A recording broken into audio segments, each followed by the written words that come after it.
Hello everyone. आज हम exercise 4.3 का क्वेश्चन नंबर 8 करेंगे। स्टेटमेंट देखते हैं क्वेश्चन में क्या कहता है। बहुत अच्छा क्वेश्चन है, वेरी इंपॉर्टेंट क्वेश्चन। एक रेलगाड़ी एक समान चाल से 360 किलोमीटर की दूरी तय करती है। एक रेलगाड़ी ने एक समान चाल से 360 किलोमीटर की दूरी तय करती है। कुछ उसे टाइम लगेगा, चाल हमें नहीं बता रखी। यदि यह चाल, ये इसके बाद नेक्स्ट कंडीशन में आपको बता रहा है कि यदि उसकी जो चाल है, रेलगाड़ी की चाल, यदि वह 5 किलोमीटर प्रति घंटा, यदि वह 5 किलोमीटर प्रति घंटा अधिक होती तो उसी यात्रा में 1 घंटा कम समय लगता। और ये बात अंडरस्टूड भी है कि जब आप स्पीड को बढ़ाएंगे, जब स्पीड को आप बढ़ाएंगे तो टाइम कम लगेगा। अगर उसकी स्पीड को हम 5 किलोमीटर प्रति घंटा बढ़ा दें तो ये बात अंडरस्टूड है कि टाइम कम लगेगा। उसी यात्रा का मतलब क्या हुआ, 360 किलोमीटर की दूरी तय करने में उसे 1 घंटा पहले से कम समय लगा। ये कब लगा?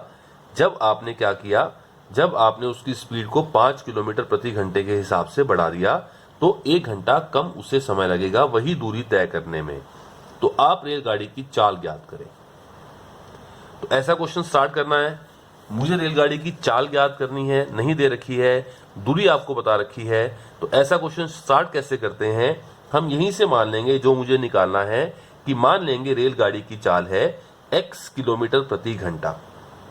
उसके बाद जो कंडीशंस दे रखी हैं उनके हिसाब से आगे बढ़ेंगे। तो मैं स्टार्ट कर रहा हूं कि माना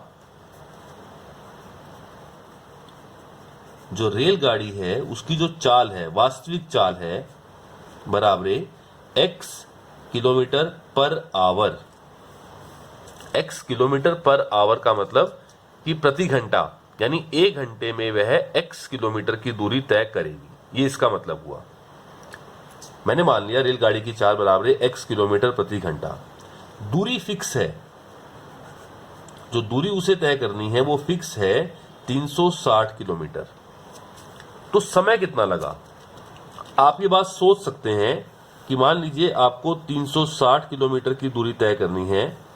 आप अपनी बाइक पर जा रहे हैं और उसकी जो आपकी स्पीड है वो 60 किलोमीटर प्रति घंटा है, यानी 1 घंटे में आप 60 किलोमीटर तय करेंगे। तो 360 किलोमीटर की दूरी तय करने में कितना टाइम आपको लगेगा? आप सब बता सकते हैं कि 60 किलोमीटर 1 घंटे में है, तो 360 की दूरी तय करने में 6 घंटे आपको लग जाएंगे। ये सभी आप बता सकते हैं। लेकिन हमारे पास फॉर्मूला आ जाता है एक तरह का, जो समय निकालने का फॉर्मूला है, समय बराबरे दूरी बटा चाल। दूरी कितनी है? 360। चाल कितनी मान ली मैंने? एग्जाम्पल है ये, ऐसे ही बता रहे हैं आपको। तो ये कितना टाइम लग जाएगा? 6 घंटे का टाइम आपको लग जाएगा। यही बात यहां पे करते हैं कि दूरी कितनी है? 360। चाल कितनी है? x। तो उसको वास्तव में समय कितना लगा जब उसकी ओरिजिनल स्पीड x किलोमीटर प्रति घंटा थी। तो समय का फॉर्मूला है दूरी बटा चाल। तो वास्तव में उसे कितने घंटे लगे? दूरी है 360 बटा x घंटे। जब उसकी चाल x किलोमीटर प्रति घंटा थी तो उसे 360 किलोमीटर की दूरी तय करने में कितना टाइम लग गया? 360 बटा x घंटे। ये पहली बात से आपकी, जो पहली बात आपको दे रखी थी उससे हमने पहला समय निकाल लिया, ये पहली शर्त से कि एक समान चाल से 360 किलोमीटर की दूरी तय करता है। अब अगली बात पे आते हैं। वो कह रहा है कि यदि चाल को आप 5 किलोमीटर प्रति घंटा बढ़ा दें, यानी कि रेलगाड़ी की जो नई चाल है वो कितनी हो जाए? पहले x किलोमीटर प्रति घंटा है, अब कितनी हो जाए? x प्लस 5 किलोमीटर प्रति घंटा। अब ये चाल हो जाए तो समय कितना लगा उसे? समय तो वो कह रहा है कि वही यात्रा तय करने में 1 घंटा कम समय लगेगा। पहले मैं निकालता हूं कि मेरे हिसाब से समय कितना लगा। एक और बात, अब दूरी कितनी है? दूरी वही की वही है उसी यात्रा को तय करने में, उसी यात्रा का मतलब दूरी वही है 360 किलोमीटर, तो नया समय कितना लगा उसे? फार्मूला क्या है? दूरी बटा चाल। दूरी कितनी है? वही 360, लेकिन चाल कितनी है? अब चाल x नहीं है, अब चाल बढ़ा दी गई है x + 5, तो अब उसे इतने घंटे लगेंगे। 360 डिवाइडेड बाय x + 5 घंटे। पहले कितना समय लगा? 360 बटा x। जब चाल को बढ़ा दिया तो अब कितना समय लगा? 360 बटा x + 5। और वो कहता था हमारे पास क्वेश्चन में कि यदि उसकी चाल को बढ़ा दिया जाए तो उसी यात्रा को तय करने में 1 घंटा कम समय लेगा। जो रेलगाड़ी है वह वही यात्रा तय करने में 1 घंटा कम समय लेगी। तो ये जो समय है ये इस समय से 1 घंटा कम है, यानी कि अधिक समय कौन सा है? ये अधिक है समय। किससे अधिक है? इससे। ये कम है इससे। और कितना कम है या ये इससे कितना अधिक है? 1 घंटे का फर्क है। आप कभी इस बात से कंफ्यूज मत होना कि नीचे वाली टर्म यहां पर x है, यहां पर x + 5 है, तो ये समय बड़ा हो गया। अगर आप हर में, ये अंश होता है, ये हर होता है, अगर नीचे वाले हर में आप कुछ नंबर को बढ़ा दें, ऊपर वाला वही का वही रखें, तो नंबर आपका छोटा हो जाएगा, बड़ा नहीं होगा। तो यहां पर ये समय अधिक है, ये समय कम है, ये समय इससे कितना अधिक है? 1, यानी कि इन दोनों का अंतर है 1 घंटे का। तो ये जो नया समय है वो पहले वाले से 1 घंटा कम है, यानी कि इनका अंतर 1 घंटे का है। और अंतर का मतलब बड़े समय से छोटा समय माइनस करेंगे तो इन दोनों का अंतर बराबर 1 आएगा। अंतर 1 लेना है तो बड़े में से छोटे को घटाएंगे। तो मैं यहां लिखता हूं प्रश्नानुसार बड़ा समय वो ऊपर वाला है 360 बटा x माइनस 360 बटा x + 5 बराबर 1। ये सबसे इंपॉर्टेंट स्टेप है इस क्वेश्चन का। इसके बाद तो हम कैलकुलेशन करेंगे, द्विघात समीकरण बनाएंगे, x का मान निकाल देंगे, हमारा आंसर आ जाएगा। ऐसे क्वेश्चन पहले भी हम कर चुके हैं। चलिए एलसीएम लेते हैं। सिर्फ लेफ्ट साइड में इन दोनों का एलसीएम क्या आ जाएगा? इनकी गुना हो जाएगी, x ब्रैकेट में x + 5, पहले x से भाग करेंगे, x कैंसिल हो गया, क्या आएगा? x + 5। x + 5 को ऊपर गुना करेंगे 360 से, तो ब्रैकेट मेंटेन करनी होगी 360 ब्रैकेट में x + 5। ये माइनस है बीच में, तो माइनस ऐसे का ऐसे। x + 5 से आप भाग करेंगे तो x + 5 कैंसिल हो गया, और क्या रहा? x को ऊपर गुना करेंगे 360 से, तो 360x, और बराबर क्या है? 1। अब क्या हो जाएगा? नीचे गुना कर दें इन दोनों की, x को x से किया x² + 5 को x से किया 5x, 360 को x से कर दे गुना 360x, 360 को 5 से गुना कर दें 0 0 18, 1800 हो जाएगा, और माइनस 360x, और बराबर क्या है? 1। ये 360 से 360x कैंसिल हो गया, इसके बटा में आप 1 लगाएं और क्रॉस मल्टीप्लाई कर दें, यानी कि आर पार गुना कर दें। 1 को यहां गुना कर दें, 1 को आप 1800 से गुना करेंगे तो 1800 आएगा, बराबर इस x के + 5x को 1 से गुना करें। अब इस 1 से इन दोनों की गुना करनी है, लेकिन जब दोनों की भी गुना करेंगे 1 से तो वही का वही रहेगा, इसमें कुछ फर्क तो पड़ना नहीं है। तो क्या हो जाएगा मेरे पास? x² + 5x। आप 1800 को उधर ले जाएं, यहां रह गया 0, आप द्विघात समीकरण बनाएं, तो x² + 5x माइनस 1800, इसको लेफ्ट में लिखें, इसको राइट में लिख लें, तो ये मेरे पास द्विघात समीकरण तैयार हुआ, x² + 5x माइनस 1800 बराबर 0। तो जो हमें वर्ड प्रॉब्लम दे रखी थी उसको हमने मैथ की भाषा में, मैथ की लैंग्वेज में कन्वर्ट करके ये समीकरण बना दिया। अब इस समीकरण को आपने सोल्व करना है। कोई गुणनखंड मेथड से करना चाहे तो गुणनखंड विधि से करे, मैं प्रैक्टिस करवा रहा हूं किससे? द्विघाती सूत्र से। वो बहुत आसान होगा, गुणनखंड विधि आप कर सकते हैं, लेकिन मैं यहां क्वेश्चन की प्रैक्टिस करवा रहा हूं किससे? द्विघाती सूत्र से। उसके लिए मुझे डी निकालना होगा, डी के लिए मुझे एबीसी निकालना है, तो मैं इसे कंपेयर करूंगा।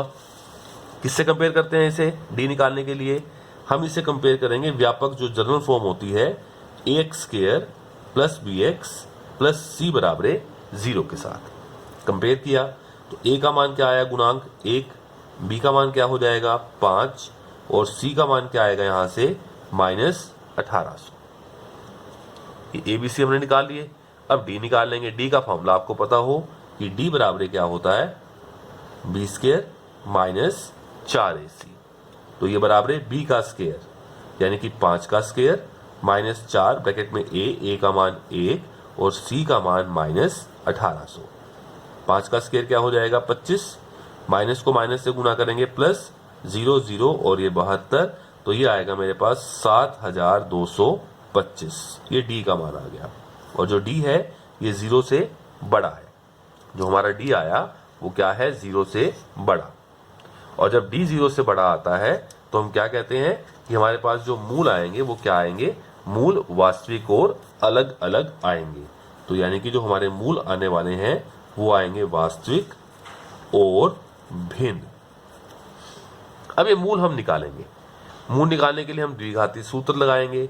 उसके लिए मुझे वर्गमूल D चाहिए। तो वर्गमूल D मैं पहले निकाल के रखूंगा। इसका 7225 का वर्गमूल, इसका जो वर्गमूल है वो हम निकालते हैं। उसके बाद द्विघाती सूत्र लगाएंगे। चलिए करते हैं आगे।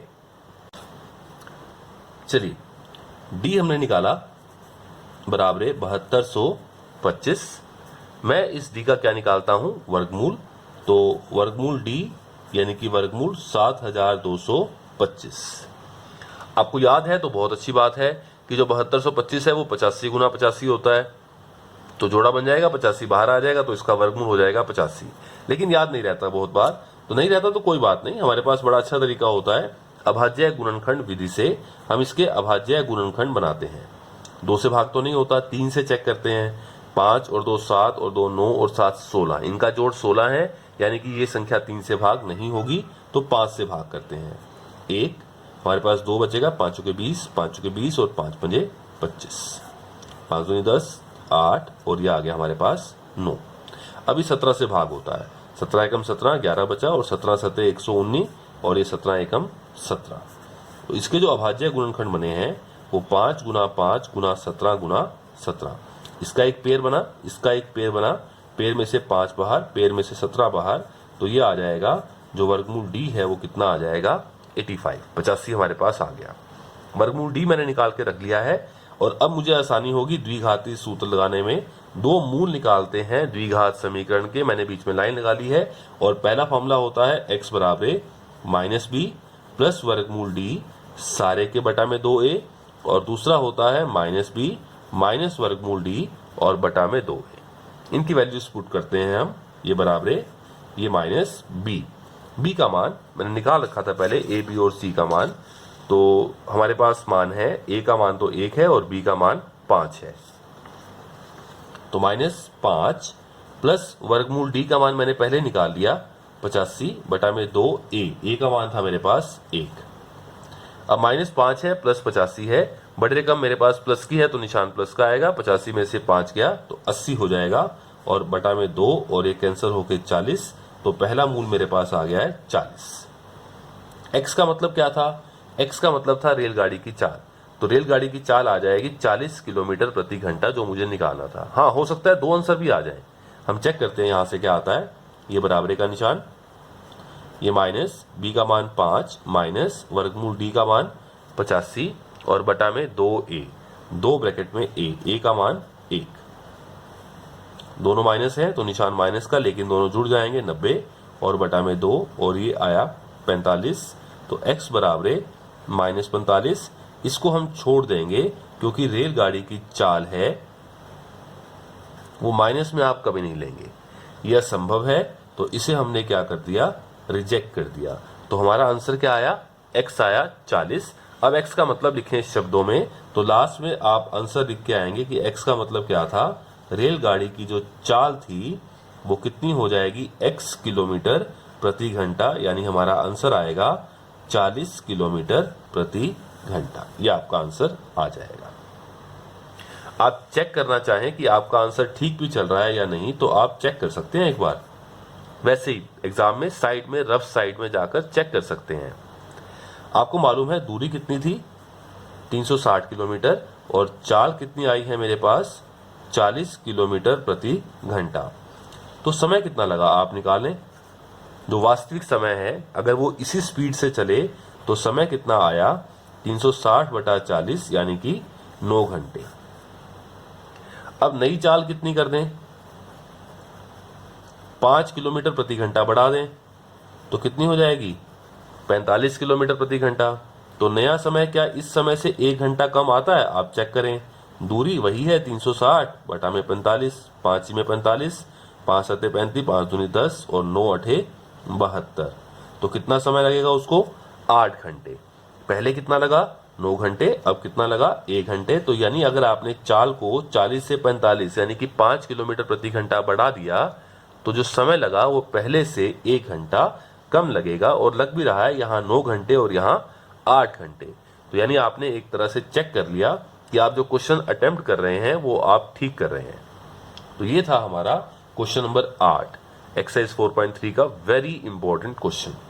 इसके बाद नेक्स्ट क्वेश्चन देखेंगे। चलिए क्वेश्चन नंबर 9 देखते हैं। क्वेश्चन नंबर 9 में बहुत अलग क्वेश्चन है, समझने वाला क्वेश्चन है, ध्यान से देखना है।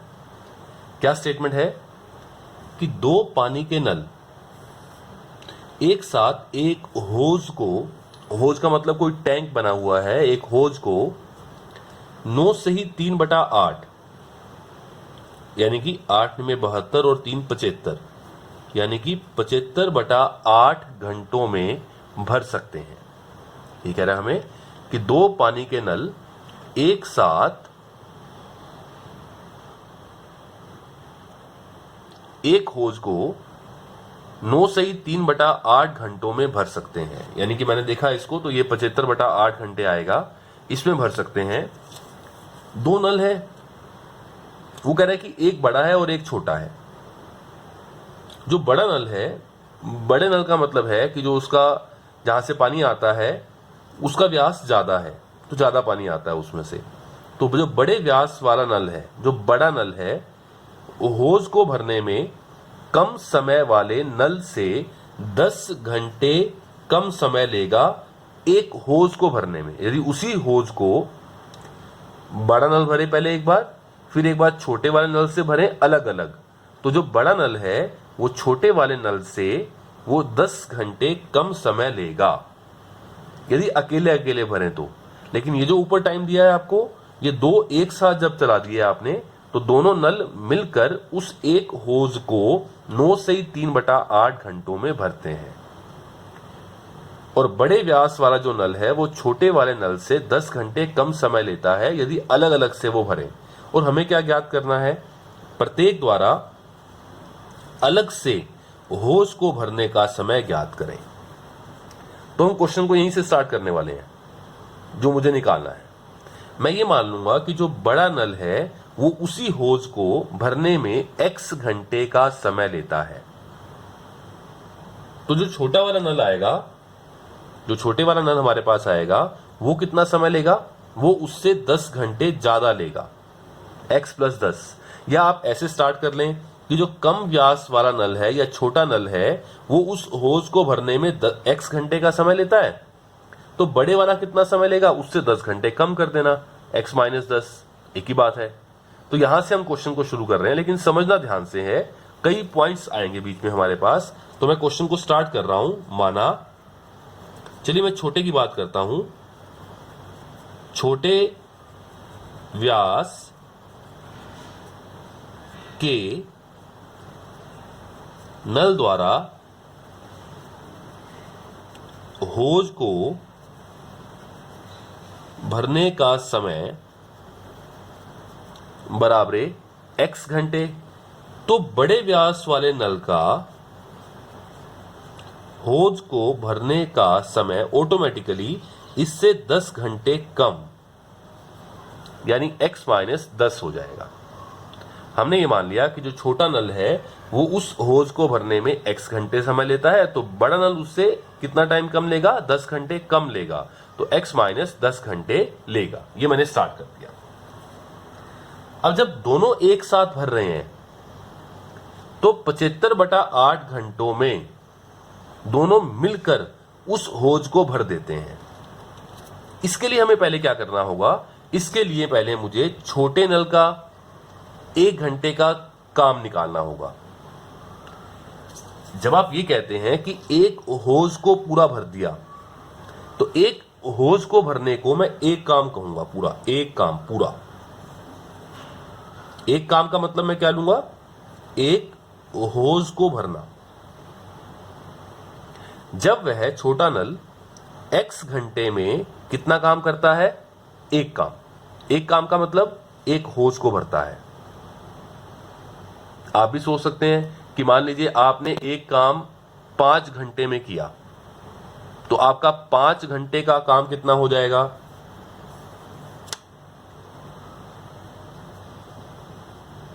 5 घंटे का काम एक पूरा काम किया आपने। मान लीजिए कोई एक कॉपी का होमवर्क किया आपने और 5 घंटे आपको लगे, तो 5 घंटे का काम हुआ एक, तो आपका 1 घंटे का काम कितना होगा, कम होगा या ज्यादा, कम।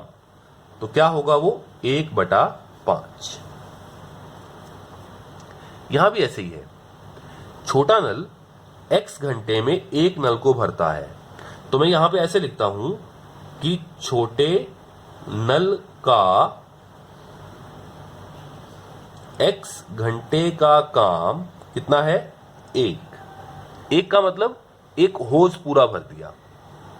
तो छोटे नल का 1 घंटे का काम कितना हो जाएगा, 1/x। इसी तरह बड़े नल का कितने घंटों का काम है, एक, उसने होज कितने घंटों में पूरा भरा, x - 10 में। तो मैं यहां पे क्या लिखूंगा,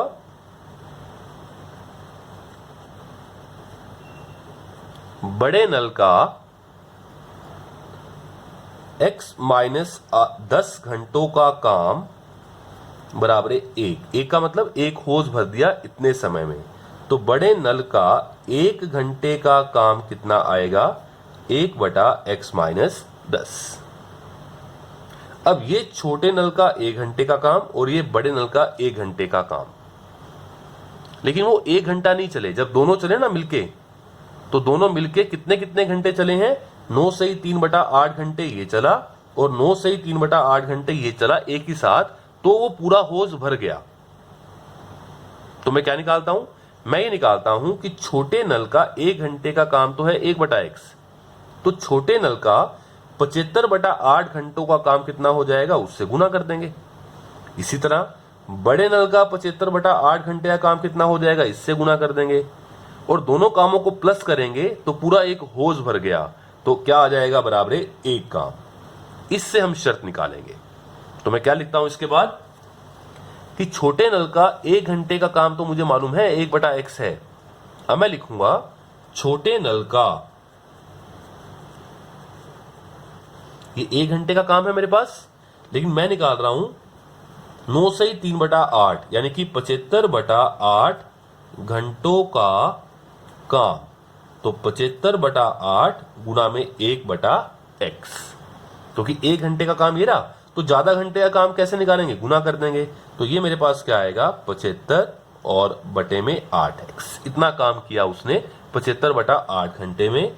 इसी तरह जो बड़ा नल है वो भी इतना ही टाइम चला, बड़े नल का इतने ही 75/8 घंटों का काम बराबर 75/8 गुना इसके 1 घंटे का काम ये रहा, तो 75/8 घंटों का काम इससे गुना किया, तो ये मेरे पास आएगा 75/8 और ब्रैकेट में x - 10। इतना काम। तो छोटे नल ने 75/8 घंटों में कितना काम किया, इतना, बड़े ने इतना। दोनों जब एक साथ चले तो दोनों नलों का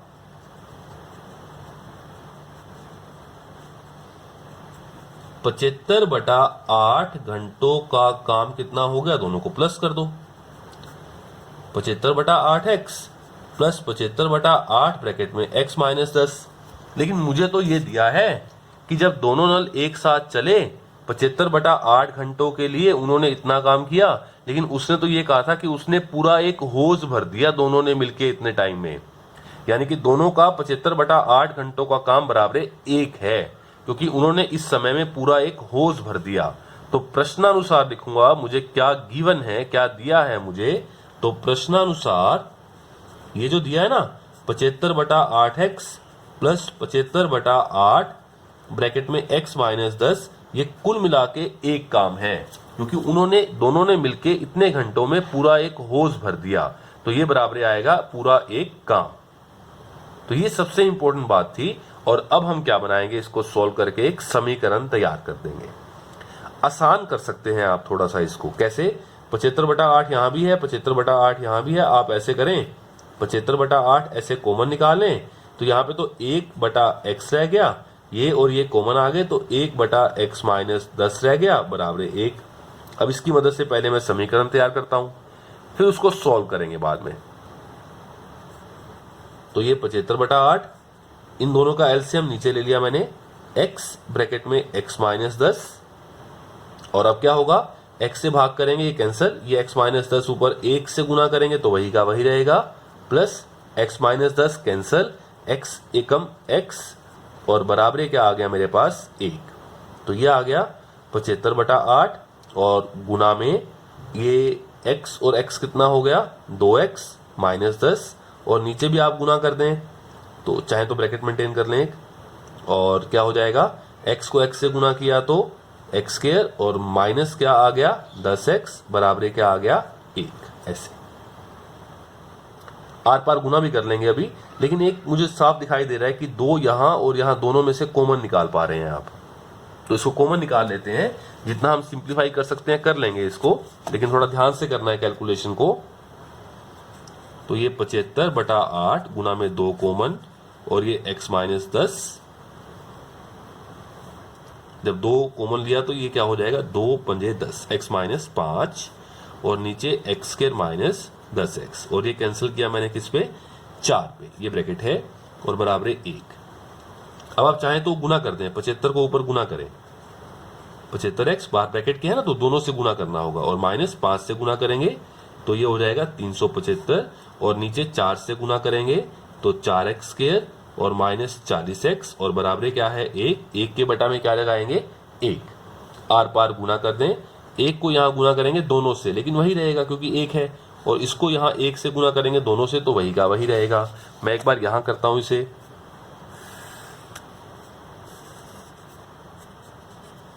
तो 1 से गुना किया तो वही का वही रहा, 75x - 375 बराबर क्या आएगा मेरे पास, बराबर आएगा 4x² और -40x। अब यहाँ 4x² है, तो आप ऐसे करें, इन दोनों को उठा के राइट में ले जाएं, तो यहाँ पे क्या रह गया 0 बराबर 4x² -40x, ये 75x यहाँ पर आकर क्या हो जाएगा माइनस का 75x, और ये माइनस का 375 यहाँ पर क्या हो जाएगा प्लस का 375। तो इसको इधर लिख दें, 0 को इधर लिख दें, तो ये मेरे पास बनेगा 4x² -115x और प्लस 375 बराबर 0। तो ये हुआ आपका द्विघात समीकरण। अब इसको हम सॉल्व करेंगे। सॉल्व करने के लिए हम क्या करेंगे, हमें डी निकालना होगा, और डी निकालने के लिए पहले हमें एबीसी निकालना है। तो मैं इसी द्विघात समीकरण को कंपेयर करता हूं किसके साथ, ax² plus bx plus c बराबर 0 के साथ। तो a बराबर क्या आएगा 4, b बराबर क्या आएगा -115 और c बराबर क्या आएगा 375। एबीसी मैंने निकाल लिया। अब यहां से d निकालते हैं, b² माइनस 4ac कर। चलिए एबीसी निकाल लिया है हमने, a 4, b -115 और c 375। तो मैं यहाँ पे d निकालता हूँ, और d का फॉर्मूला होता है b² माइनस 4ac। इनकी वैल्यूज पुट करते हैं, b का स्क्वायर -115 का स्क्वायर -4 ब्रैकेट में a का मान 4 और c का मान 375। माइनस का वर्ग प्लस होता है, आप 115 को 115 से गुना करें साइड में, तो ये हमारे पास आ जाएगा, आप करके चेक करेंगे 13,225 माइनस 4 चौके 16, 16 को आप इससे गुना करेंगे तो ये हमारे पास आ जाएगा 6,000। आप चेक करेंगे खुद करके, ये आपने खुद करना है। आप इसको सब्ट्रैक्ट करेंगे, घटाएंगे इसको, तो ये मेरे पास आएगा 7,225। तो ये डी आ गया, और जो कि हमें साफ दिखाई दे रहा है 0 से बड़ा है। अभी इससे पहले वाले क्वेश्चन में भी डी हमारे पास यही आया था। इसका मतलब क्या होगा कि मूल क्या होंगे, वास्तविक और अलग अलग, यानी कि मूल वास्तविक और भिन्न है। तो अब ये मूल हम निकालेंगे, मूल निकालने के लिए द्विघाती सूत्र लगाएंगे। उससे पहले मुझे डी निकालना है, डी का वर्गमूल निकालना है, तो मैं डी का वर्गमूल पहले से निकाल के रखूंगा। तो वर्गमूल डी बराबर 7225 का वर्गमूल, जो 85 आया था, मैंने पहले भी किया था। हमने क्या किया था, इसके अभाज्य गुणनखंड बनाए थे, ये 5 से डिवाइड किया था हमने इसको, 1 5 के 20 5 के 20 और 5, फिर 5 दूनी 10, 5 अठे 40 और 5 में 45, फिर 17 पे डिवाइड हुआ था और फिर 17 पे हुआ था। तो ये मेरे पास इसके हमारे पास अभाज्य गुणनखंड बन गए थे 5 गुना 5 गुना 17 गुना 17। ये पेयर बने थे, पेयर में से 5 बाहर और ये 17 बाहर। तो वर्गमूल डी मैंने निकाला था 85, पहले भी हमने निकाला था। अब द्विघाती सूत्र लगाते हैं और दो मूल निकालते हैं। हमारे पास x के मान क्या आएंगे, जो x का मान आएगा वो छोटे नल के द्वारा उस होज को भरने में लिया गया समय हो जाएगा। तो x बराबर क्या फॉर्मूला होता है द्विघाती सूत्र में, पहला होता है -b प्लस वर्गमूल d बटा में 2a और दूसरा होता है -b माइनस वर्गमूल d बटा में 2a। तो ये बराबरे का निशान, ये -b का मान है मेरे पास -115, तो दो निशान एक साथ नहीं आएंगे, ब्रैकेट मेंटेन करेंगे, प्लस वर्गमूल d का मान 85 बटा में 2a, का मान 4। सोल्व करते हैं इसको, माइनस को माइनस से गुना किया, ये प्लस हो गया, प्लस 85 और 2 चौके 8। अब इसको प्लस कर दें तो ये मेरे पास हो जाएगा पूरा 200 और बटा में कितना आया मेरे पास 8।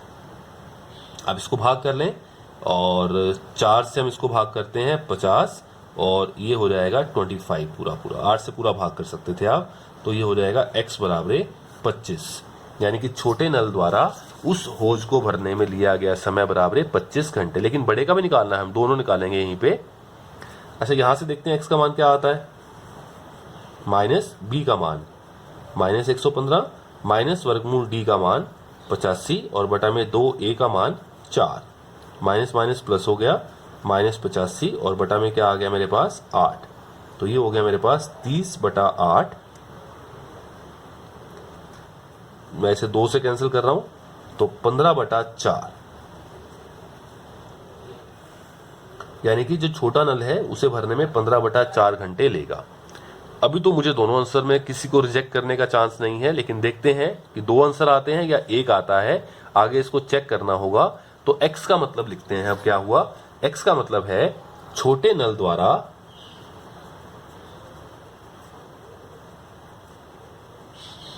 होज को भरने का समय बराबर x, यानी कि 25 घंटे। और दूसरा आंसर क्या होगा, बड़े नल द्वारा, अगर बड़ा नल अकेला चले तो बड़े नल द्वारा होज को भरने का समय बराबर x माइनस 10, यानी कि 25 माइनस 10 यानी कि 15 घंटे। तो 2 आंसर आपके आ चुके हैं कि जो छोटा नल है वो कितना समय लेगा, छोटा नल लेगा 25 घंटे और बड़ा नल कितना लेगा 15 घंटे। एक और आंसर भी आ सकता है यहां से, यहां x का मतलब क्या होगा, छोटे नल द्वारा होज को भरने का समय बराबर x घंटे, यानी कि 15 बटा 4 घंटे। चलिए ठीक है, ये तो आगे देखते हैं। तो बड़े नल द्वारा होज को भरने का समय बराबर x माइनस 10, यानी कि 15 बटा 4 माइनस 10। आप एलसीएम लें, यहाँ पे ये 4 और ये 15 माइनस 40, तो -25 बटा 4 घंटे। मैंने जब इसको सोल्व किया तो जो बड़े नल का समय आया वो कितना आया, वो x माइनस 10 किया तो वो मेरे पास कितना आया, -25 बटा 4 घंटे। लेकिन ये तो असंभव है, समय माइनस में कैसे आ जाएगा, कि बड़ा नल उसे भरने में माइनस में समय कैसे लेगा, ये क्या हुआ, असंभव। तो मैंने इस वाले पूरे ऑप्शन को रिजेक्ट कर दिया, यानी कि x का मान 15 बटा 4 हो ही नहीं सकता। तो अब इसको रिजेक्ट कर सकते हैं यहां पर पहुंचने के बाद। मैं स्टार्टिंग में रिजेक्ट करने नहीं कर सकता था क्योंकि कोई रीजन नहीं था हमारे पास, अब रीजन है तो रिजेक्ट किया। तो हमारा लास्ट में आंसर क्या आया, x बराबर 25, यानी कि छोटा नल अगर अकेला उस होज को भरेगा तो 25 घंटे लगेंगे और बड़ा नल उसको अकेले भरेगा तो कितना समय लगेगा, 15 घंटे। तो ये आपका क्वेश्चन यहां कंप्लीट हुआ। आप 1 मिनट लगता है चेक भी कर सकते हैं अपने आंसर को। उन्होंने दोनों ने कितने समय में, 75/8 घंटों में, ऐसे था ना। तो इसका मतलब हुआ कि छोटे नल का 25 घंटे का काम 1 है, तो उसका 1 घंटे का काम कितना होगा, 1/25, और 75/8 घंटों का काम कितना होगा, आप इसको 75/8 से गुना कर दें, ये कैंसिल होगा 3 पे, तो उसका 3/8 काम होगा 75/8 घंटों का, छोटे नल का। सिमिलरली आप बड़े नल का निकालें कि बड़े नल का कितने घंटे का, 15 घंटे का काम 1 है, 15 घंटे में पूरे होज को भर रहा है। 1 घंटे का काम कितना है, 1/15, और 75/8 घंटों का काम कितना है, 75/8 गुणा में 1/15, ये 5 पे कैंसिल होगा, तो कितना आ जाएगा, 5/8 घंटे। तो 75/8 घंटों में छोटे नल का काम है 3/8, और उतने ही समय में बड़े नल का काम है 5/8। क्या दोनों मिलकर एक काम पूरा कर पा रहे हैं इतने समय में? दोनों को प्लस कर दें, दोनों के 75/8 घंटों का काम टोटल कर दें, तो 3/8 प्लस 5/8, 8 तो है ही नीचे, 3 + 5 8/8, यानी कि 1। यानी बिल्कुल ठीक है कि 75/8 घंटों में वो पूरा एक काम पूरा कर पा रहे हैं, यानी कि एक होज को पूरा कर पा रहे हैं, पूरा भर पा रहे हैं। यही आपको दिया था और ये हमने चेक कर लिया। ये वैसे ही आपको बताया। अगर आपके पास टाइम है तो आप अपने आंसर को चेक कर सकते हैं बड़े क्वेश्चंस में, नहीं तो यहाँ क्वेश्चन मेरा खत्म हो गया था बस। ये तो बाद में हमने वैसे ही चेक किया आपको बताने के लिए। चलिए, ये हमारे 2 क्वेश्चन हुए, एक क्वेश्चन नंबर 7 और क्वेश्चन नंबर 8 और क्वेश्चन नंबर 9। दोनों ही क्वेश्चन बहुत इंपॉर्टेंट है।